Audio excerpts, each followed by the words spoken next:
Baiklah, saat ini kita akan membahas tentang 3 paradigma teori sosiologi.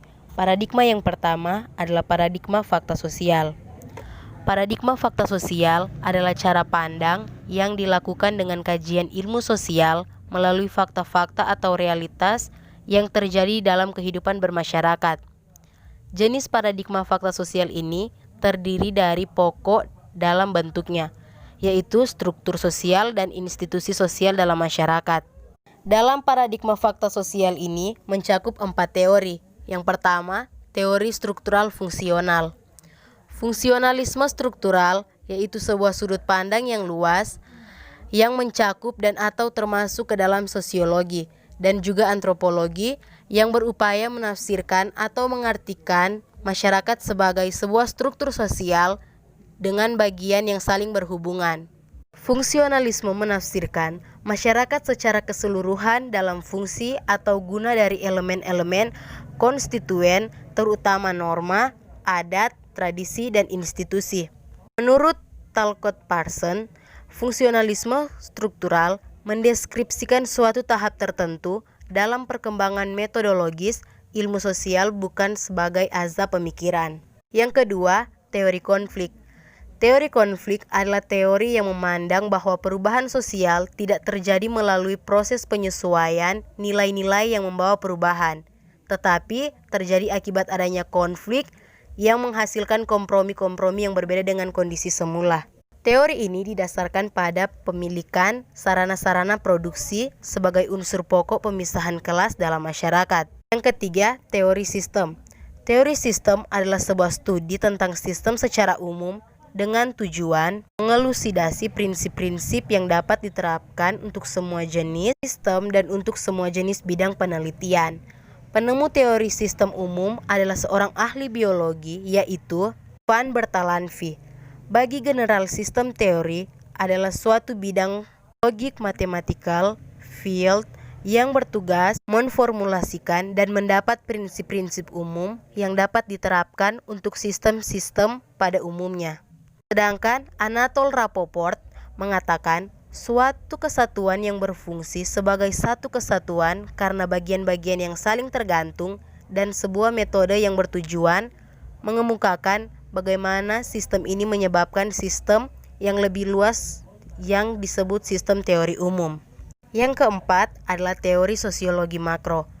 Teori sosiologi makro adalah pendekatan skala besar untuk sosiologi menekankan pada analisis sistem sosial dan populasi pada tingkat struktural. Seringkali pada tingkat abstraksi teoritis yang tinggi, meskipun makrososiologi memperhatikan dirinya sendiri dengan individu, keluarga, dan aspek konstituen lain dari suatu masyarakat. Ia melakukannya dalam kaitan dengan sistem sosial yang lebih besar dari elemen-elemen tersebut menjadi bagiannya. Yang kedua, definisi sosial. Paradigma ini berbicara mengenai perilaku seorang individu aktif yang mampu menciptakan sebuah realitas sosial tersendiri. Contoh dari definisi sosial ini adalah ketika seseorang melakukan suatu aktivitas, maka aktivitasnya tersebut terdapat sebuah tujuan, di mana tujuan ini mampu menciptakan, membentuk sebuah realitas sosial tersendiri. Terdapat 3 teori utama dalam paradigma definisi sosial, yaitu teori aksi sosial, teori interaksionisme simbolik, dan teori fenomenologi dan juga dramaturgi.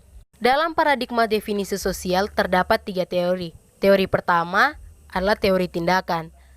Teori aksi atau teori tindakan adalah pandangan ilmu sosiologi yang menekankan kepada individu sebagai sebuah subjek.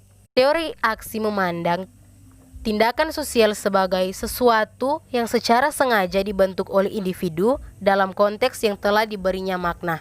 Yang kedua, teori interaksi simbolik merupakan teori yang memiliki asumsi bahwa manusia berbentuk makna melalui proses komunikasi.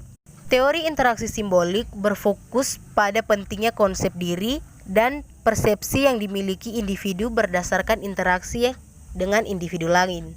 Menurut Herbert Blumer, terdapat 3 asumsi dari teori ini. Pertama, manusia bertindak berdasarkan makna yang diberikan orang lain kepada mereka. Yang kedua, makna diciptakan dalam interaksi antar manusia. Yang ketiga, makna dikasih melalui interpretasi. Sedangkan menurut Larosan, asumsi dalam teori ini adalah: pertama, interaksi antara individu dapat mengembangkan konsep diri seseorang. Yang kedua, konsep diri memberikan motif yang penting untuk perilaku seseorang. Selanjutnya, teori fenomenologi.